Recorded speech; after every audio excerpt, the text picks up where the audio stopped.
और उस पर्व के आते ही ठाकुर जी तो खेल नहीं रहे थे। क्यों?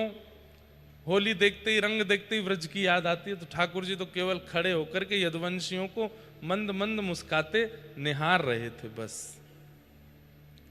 मंद मंद मुस्का के निहार रहे थे। व्यवस्थित बड़े आनंद से रंग लगवा रहे हैं, लेकिन थोड़ी देर में रुक्मणी आदि केवल रंग नहीं लगा रही हैं, थोड़ी देर में नेक नेक ठाकुर जी को छेड़न लगी, पीताम्बरी खींचन लगी, कोई ठाकुर जी के केश में रंग डालन लगी। इतने में ही तो सत्यभामा जी ने जाकर के पिचकारी भर ली और दूर से पिचकारी मारी ठाकुर जी को। ठाकुर जी थोड़ी देर तक तो सहन करते रहे, देखते रहे। थोड़ी देर बाद बोले, देख लो, मान जाओ, मैं अपनी पे आ गया तो फिर नहीं संभाल पाओगे। बोले, हम चाह रहे हैं आप अपनी पे आ जाओ। भागवत जी में इस लीला का वर्णन है। ठाकुर जी अपनी पर आए हैं, फेंटा बांधो। अब ठाकुर जी को मधुमंगल, श्रीदामा, तनसुका, मनसुका तो दिखे नहीं द्वारिका में, अकेले हैं श्याम सुंदर। हाँ, एक बलभद्र जी हैं जो व्रज से हैं। ठाकुर जी ने दाऊ दादा से कही, दाऊ दादा आ जाओ, दारिकिन ने बता में अभी ये द्वारिका वारे अभी जाने ना है हम ब्रज। होरी को जन्म जहां भयो, होरी के त्योहार देखो। होली का प्रादुर्भाव तो प्रहलाद जी के चरित्र में हुआ, पर ये होली रंग का त्योहार और होली खेलने का जो भाव है, ये तो व्रज का स्वरूप, व्रज से प्रकट है।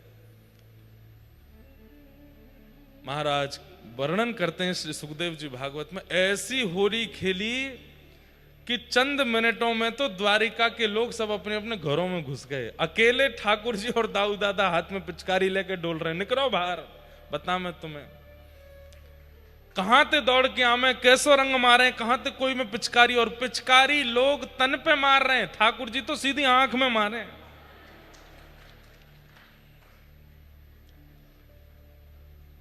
एक वो बड़ा प्रसिद्ध गाते हैं, मुझे स्मृति में नहीं, एक गोपी जाकर के उसकी आंखों में रंग पड़ गया है तो जाकर के यमुना जी से अपना आंख धोती है। धोते धोते धोते धोते घंटों निकल जाते हैं। तब दूसरी गोपी कहती है, अरे रंग निकर गो, अब कहां धो रही है?